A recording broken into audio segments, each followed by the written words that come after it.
یہ ہے مکہ کی سب سے بڑی دشمن. یہ ہے وہ عورت جو نبی کریم صلی اللہ علیہ وسلم کے راستے میں کانٹے بچھایا کرتی تھی. مکہ کی گلیوں میں تیرا سچ نہیں چلے گا محمد. یہاں ہم کانٹے بچھاتے ہیں، پھول نہیں. آج اسی گلی سے اس کا گزر ہوگا. جس راہ سے رحمت عالم صلی اللہ علیہ وسلم کا گزر ہونا ہوتا، وہاں وہ نفرت اور عداوت کے بیج بو دیا کرتی تھی. اس نے سمجھا تھا کہ وہ نور کو کانٹوں سے روک لے گی، مگر اسے خبر نہ تھی کہ کانٹے تو پھولوں کے راستے روک سکتے ہیں، خدا کے فیصلوں کو نہیں. آئیے جانتے ہیں ابو لہب اور اس کی بیوی ام جمیل کے اس دور کو جب مکہ کی گلیوں میں نفرت اور سرمایہ داری کا نشہ اپنے عروج پر تھا. یہ کہانی اس دور سے شروع ہوتی ہے جب مکہ کی فضاؤں میں پہلی بار لا الہ الا اللہ کی صدا گونجی. ارے کہاں جا رہے ہوں؟ تمہیں خبر نہیں؟ ایک سچے پیغام دینے والے نے پہاڑی پر سب کو بلایا ہے.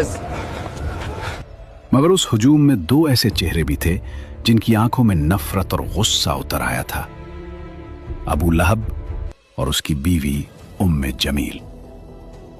وہ جہاں قدم رکھیں گے وہاں میری نفرت کے کانٹے ہوں گے.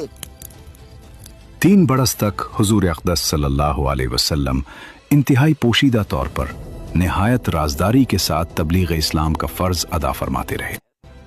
اس درمیان میں عورتوں میں سب سے پہلے حضرت بی بی خدیجہ رضی اللہ عنہا، اور آزاد مردوں میں سب سے پہلے حضرت ابو بکر صدیق رضی اللہ عنہ، اور لڑکوں میں سب سے پہلے حضرت علی رضی اللہ عنہ، اور غلاموں میں سب سے پہلے حضرت زید بن حارثہ رضی اللہ عنہم اجمعین ایمان لائے.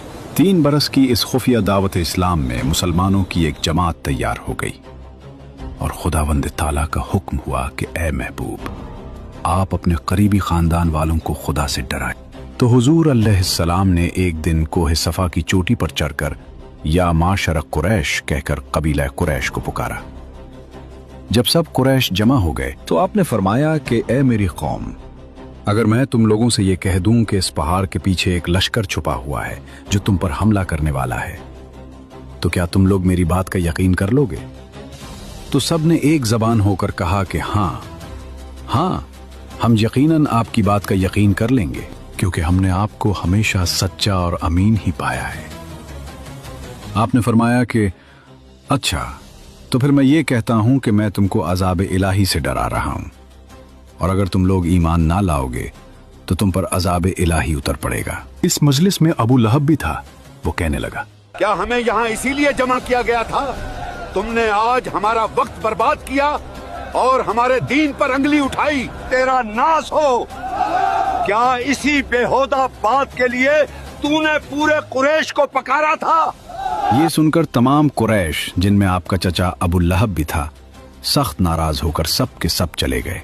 ابو لہب کی اس بدتمیزی اور بربادی ہو تیری کہنے کے فوراً بعد آسمان سے فیصلہ آ گیا. اللہ تعالیٰ نے اسی وقت سورہ لہب نازل فرمائی جس میں ابو لہب کی تباہی کی خبر دی گئی. تبت یدا ابی لہب وتب ما اغنى عنه ماله وما كسب سيصلى نارا ذات لهب وامرأته حمالة الحطب في جيدها حبل من مسد. یعنی ابو لہب کے دونوں ہاتھ ٹوٹ گئے اور وہ خود بھی ہلاک ہو گیا. نہ اس کا مال اس کے کام آیا اور نہ جو اس نے کمایا. وہ ضرور بھڑکتی ہوئی آگ میں داخل ہوگا، اور اس کی بیوی بھی جو لکڑیاں اٹھانے والی ہے. اس کی گردن میں مونچھ کی رسی ہوگی. یہ آسمانی فیصلہ سن کر وہ سدھرے نہیں، بلکہ ان کے تن بدن میں آگ لگ گئی. ابو لہب اور اس کی بیوی ام جمیل کی دشمنی اب جنون نہ بدل چکی تھی. ام جمیل مکہ کے طاقتور سردار ابو سفیان کی بہن تھی، جسے دنیا ام جمیل کے نام سے جانتی تھی. اس کے گلے میں ہر وقت ایک قیمتی ہار چمکتا رہتا تھا، لیکن اس کا دل اتنا ہی کالا تھا. اس بدبخت نے قسم کھا رکھی تھی کہ میں اپنا یہ قیمتی ہار بیچ کر محمد کی مخالفت اور دشمنی میں خرچ کروں گی. آئیے جانتے ہیں کہ اس گھر کے اندر کیا ہوتا تھا جہاں ام جمیل اور ابو لہب رہتے تھے. صرف چڑھانے سے کام نہیں چلے گا، میں ان کے راستوں کو جہنم بنا دوں گی. وہ جہاں قدم رکھیں گے وہاں میری نفرت کے کانٹے ہوں گے.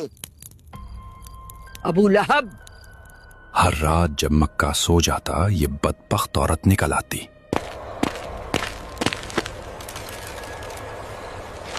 अपने नाजुक हाथों से कांटे जमा करती और उन रास्तों पर बिछा देती जहां से हुजूर सल्लल्लाहु अलैहि वसल्लम फजर के लिए गुजरा करते थे।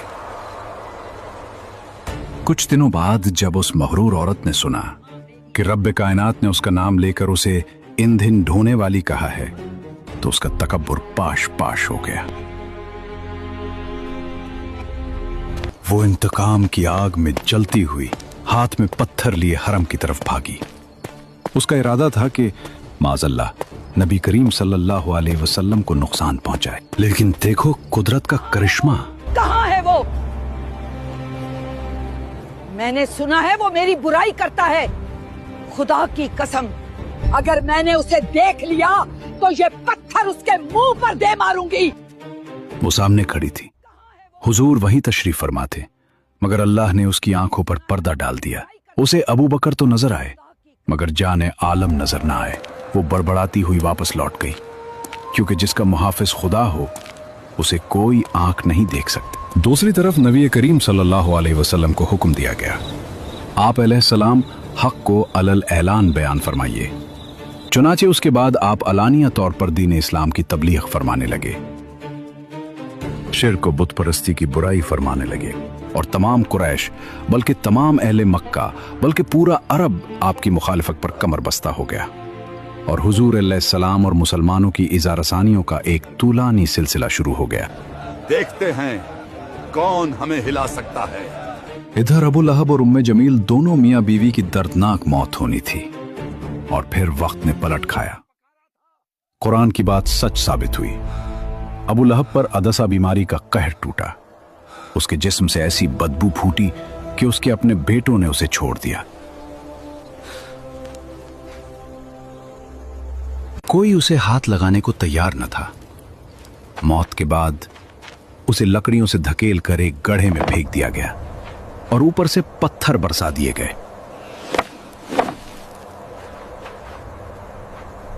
और वो लकड़ियां ढोने वाली उम्मे जमील, जिस रस्सी से वो नबी के रास्ते में कांटे लाती थी, एक दिन जंगल में थक कर बैठी तो वही रस्सी फिसल कर उसके गले का फंदा बन गई। उसका कीमती हार धरा का धरा रह गया और मूंछ की रस्सी ने उसका किस्सा तमाम कर दिया। अबू लहब की साजिशें नाकाम हो चुकी थीं, लेकिन अब मक्का की जमीन कमजोर मुसलमानों पर तंग की जा रही थी। जुल्म का एक नया दौर शुरू हुआ, जिसका कमांडर अबू जहल था।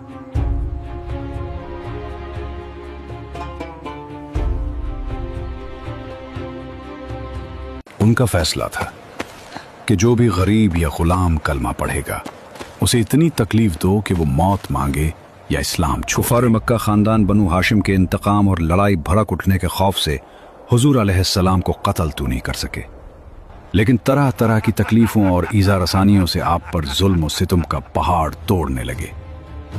अगर वो मक्का की किसी गली में नजर आए तो उसे एहसास दिलाओ कि ये शहर उसका नहीं है।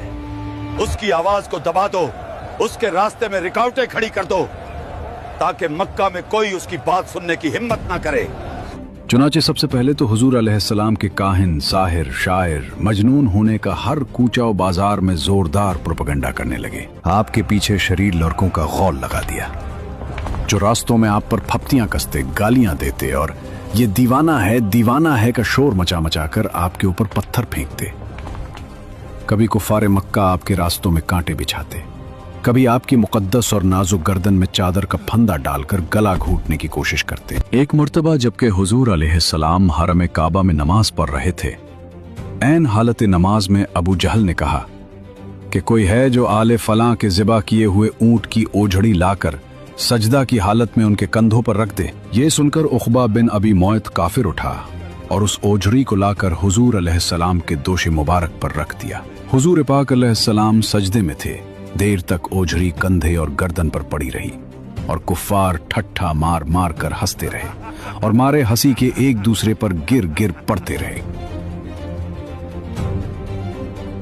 आखिर हजरत बीबी फातिमा रदियल्लाहु ताला, जो उन दिनों अभी कम सिन लड़की थी, आए और उन काफिरों को बुरा भला कहते हुए उस ओझड़ी को आपके दोशे मुबारक से हटा दिया। हुजूर सल्लल्लाहु अलैहि वसल्लम के क़ल्ब मुबारक पर कुफ़ार कुरैश की इस शरारत से इंतहाई सदमा गुजरा और नमाज से फारिग होकर 3 मरतबा ये दुआ मांगी कि अल्लाहुम्मा अलैका बिकुरैश, यानी ए अल्लाह तू कुरैश को अपनी गिरफ्त में पकड़ ले।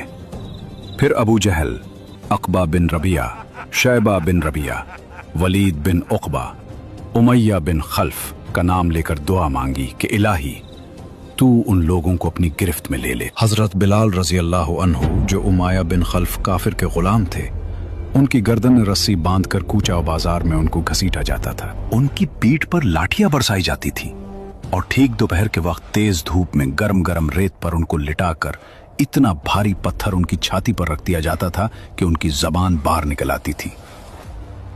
उमैया काफिर कहता था कि इस्लाम से बाज आ जाओ, वरना इसी तरह घुट घुट कर मर जाओगे। मगर इस हाल में भी हजरत बिलाल रजी अल्लाह अन्हु की पेशानी पर बल नहीं आता था और बुलंद आवाज से कहते थे, खुदा एक है, खुदा एक है। हजरत अम्मार बिन यासिर रजी अल्लाह को गरम गरम बालों पर चित लिटाकर कुफ्फार कुरैश इस कदर मारते थे कि ये बेहोश हो जाते थे। उनकी वालिदा हजरत बीबी सुमैया को इस्लाम लाने की बिना पर अबू जहल ने उनकी नाफ के नीचे ऐसा नेजा मारा कि ये शहीद हो गई। हजरत जनीरा रजी अल्लाह अन्हा हजरत उमर रजी अल्लाह अन्हु के घराने की बांदी थी। ये मुसलमान हो गईं तो उसको इस कदर काफिरों ने मारा कि उनकी आंखें जाती रहीं। मगर खुदावंद ताला ने हुजूर अक़दस सल्लल्लाहु अलैहि वसल्लम की दुआ से फिर उनकी आंखों में रोशनी अता फरमा दी। तो मुशरिकीन कहने लगे, ये मोहम्मद के जादू का असर है। हजरत अबू ज़र गफारी रज़ी अल्लाह ताला अन्हु जब दामन इस्लाम में आए तो मक्का में एक मुसाफिर की हैसियत से कई दिन तक हरम काबा में रहे। ये रोजाना जोर जोर से चिल्ला चिल्ला कर अपने इस्लाम का ऐलान करते थे और रोजाना कुफार कुरैश उनको इस कदर मारते थे कि ये लहूलहान हो जाते थे और इन दिनों में आब जमजम के सिवा उनको कुछ भी खाने पीने को नहीं मिला। वाज़ेह रहे कि कुफार मक्का का ये सुलूक सिर्फ गरीबों और गुलामों ही तक महदूद नहीं था, बल्कि इस्लाम लाने के जुर्म में बड़े बड़े मालदारों और रईसों को भी उन जालिमों ने नहीं बख्शा। अगर ये वीडियो आपको पसंद आए हो तो लाइक जरूर करें, कमेंट में बताएं अगली वीडियो किस कहानी पर बनाएं और ऐसी हकीकी कहानियों के लिए चैनल को फॉलो करें।